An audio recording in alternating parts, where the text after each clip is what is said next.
ایک وظیفہ ہے، بڑا زبردست وظیفہ ہے، جو اس عمل کو کرے گا نا اللہ تعالیٰ اس کو عجیب و غریب مال عطا فرمائیں گے، اور مالی اعتبار سے کبھی بھی وہ پریشان نہیں ہوگا، مالی اعتبار سے کبھی بھی پریشان نہیں ہوگا۔ ایک بزرگ کے پاس میں بیٹھا ہوا تھا، وہ یوں کہہ رہے تھے کہ بیٹا میں نے 35 ملکوں کا سفر کیا، نہ میں نے 1 روپیہ خرچ کیا، نہ 1 روپیے کا کسی سے سوال کیا۔ میں نے کہا حضرت کیا کرتے ہو؟ بولے یہ وظیفہ کرتا ہوں۔ میں نے کہا اچھا۔ میری مدینہ منورہ میں پڑھائی چل رہی تھی، میرے شیخ نے جب میری پڑھائی ختم ہوئی تو ایک ڈائری لے کر آئے، قلم لے کر آئے، مجھے کہا بیٹا لکھ یہ وظیفہ۔ میں نے لکھ لیا، اور طے کر اس کو کبھی ناغہ نہیں کرے گا، اللہ مالی اعتبار سے کبھی بھی تجھے کسی کا محتاج نہیں کرے گا۔ میں نے لکھ لیا، حضرت نے لکھایا، میں نے لکھ لیا۔ پھر ایک بات کہی تھی کہ بیٹا یہ وظیفہ بڑا زبردست ہے، لیکن بے طلبوں کو مت بتانا، جس کے اندر طلب ہو اور جو اس کی قدردانی کرتے ہو اسی کو بتانا۔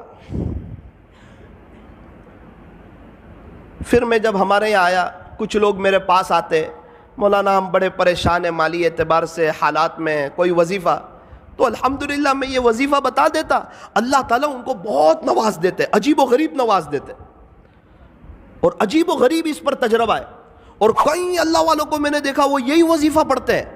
پھر ایک بار تو میں بڑا تعجب میں رہ گیا کہ یہ وظیفہ کسی اللہ والے کا، کسی شیخ کا بتایا ہوا نہیں ہے۔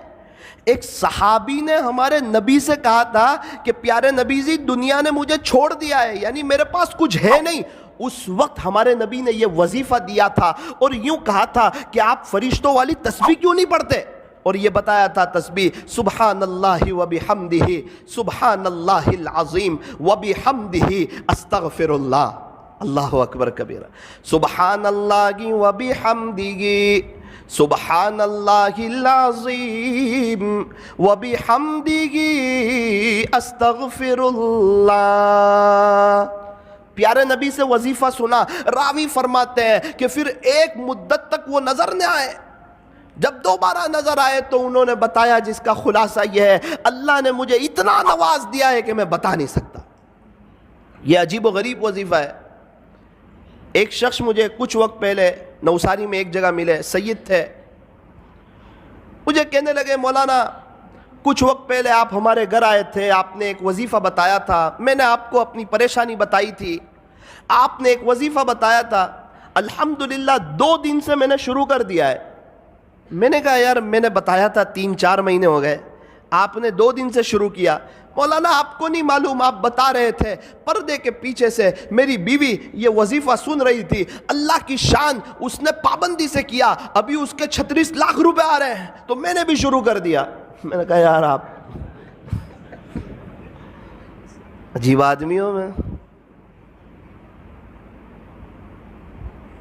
میں نے کہا 36 لاکھ روپے کہاں سے آ رہے ہیں؟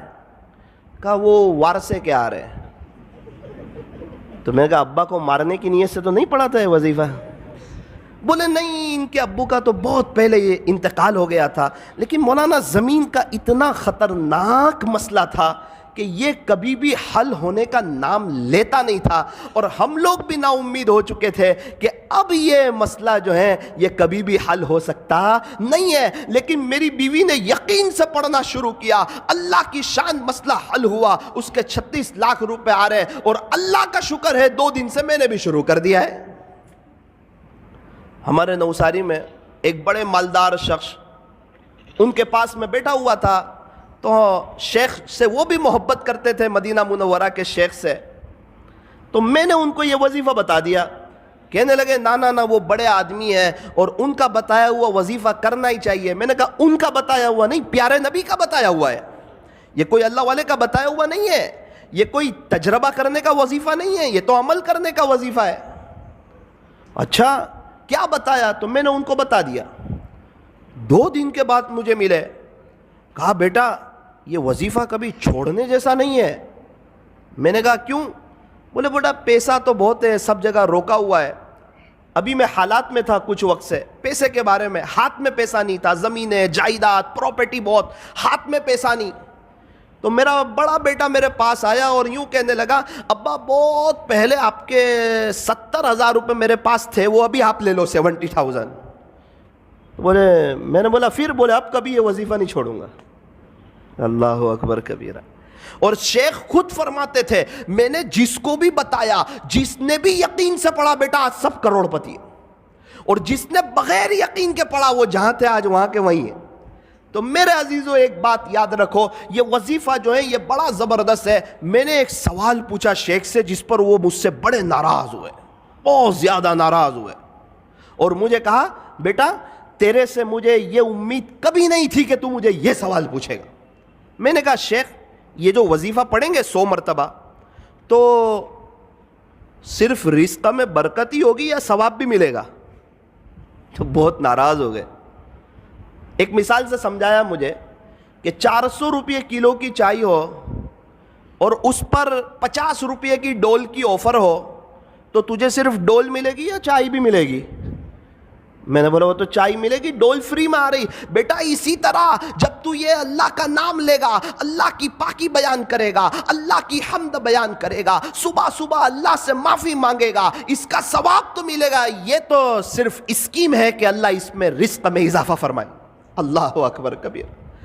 تو آپ کو بھی یہ وظیفہ یہ عاجز بتاتا ہے، طے کرو انشاءاللہ، پابندی سے پڑھیں گے انشاءاللہ، بہت فائدہ ہوگا انشاءاللہ۔ رزق میں صرف پیسہ نہیں آتا، رزق میں بیوی بھی شامل ہے، بچے بھی شامل ہے، رزق میں بہت سی چیزیں شامل ہے۔ اللہ تعالی ہمارے رزق میں برکتیں عطا فرمائیں گے۔ سبحان اللہ و بحمدہ، سبحان اللہ العظیم و بحمدہ، استغفر اللہ۔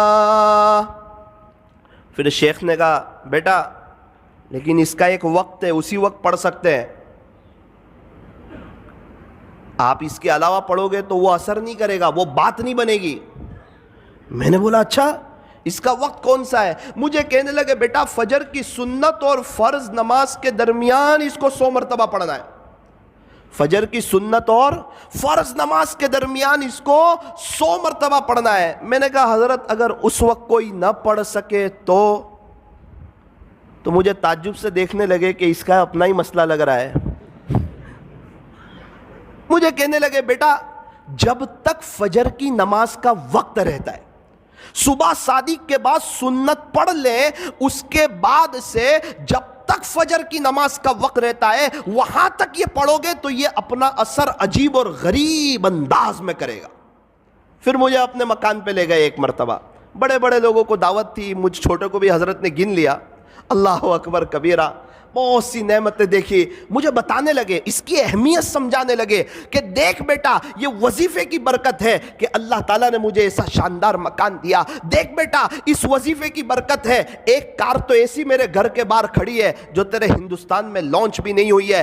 تو وظیفے کو معمولی مت سمجھنا، کبھی چھوڑنا مت، اس کی پابندی کرنا، انشاءاللہ اللہ تجھے بھی بہت نوازے گا۔ اسی وظیفے کی برکت سے کئی سالوں سے اللہ تعالیٰ نے مجھے عجیب و غریب نوازا ہے، میرے اپنے تعلقات والوں کو بتایا ہے، اور اللہ تعالیٰ نے سب کو نوازا ہے۔ تجربہ کرنے کی ضرورت نہیں ہے، یہ عمل کرنے کی ضرورت ہے، یہ کسی ولی کا بتایا ہوا نہیں ہے، یہ پیارے نبی حضرت محمد الرسول اللہ صلی اللہ علیہ وسلم کا بتایا ہوا ہے۔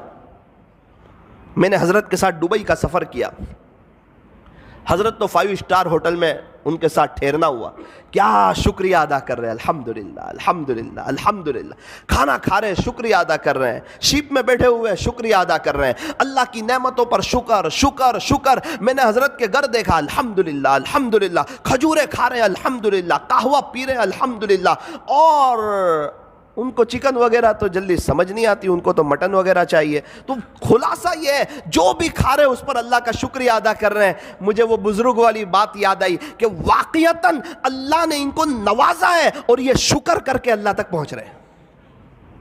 فرمایا اللہ تعالیٰ تک پہنچنے کے دونوں راستے ہیں، بندہ شکر سے بھی پہنچ سکتا ہے، صبر سے بھی پہنچ سکتا ہے۔ یوں فرمایا ہمیشہ خوش رہنے کا آسان فارمولا، ہمیشہ خوش رہنے کا آسان فارمولا، نعمتوں پر شکر کریں، مصیبتوں پر صبر کریں، شکر کرنے والا بھی جنتی، صبر کرنے والا بھی جنتی۔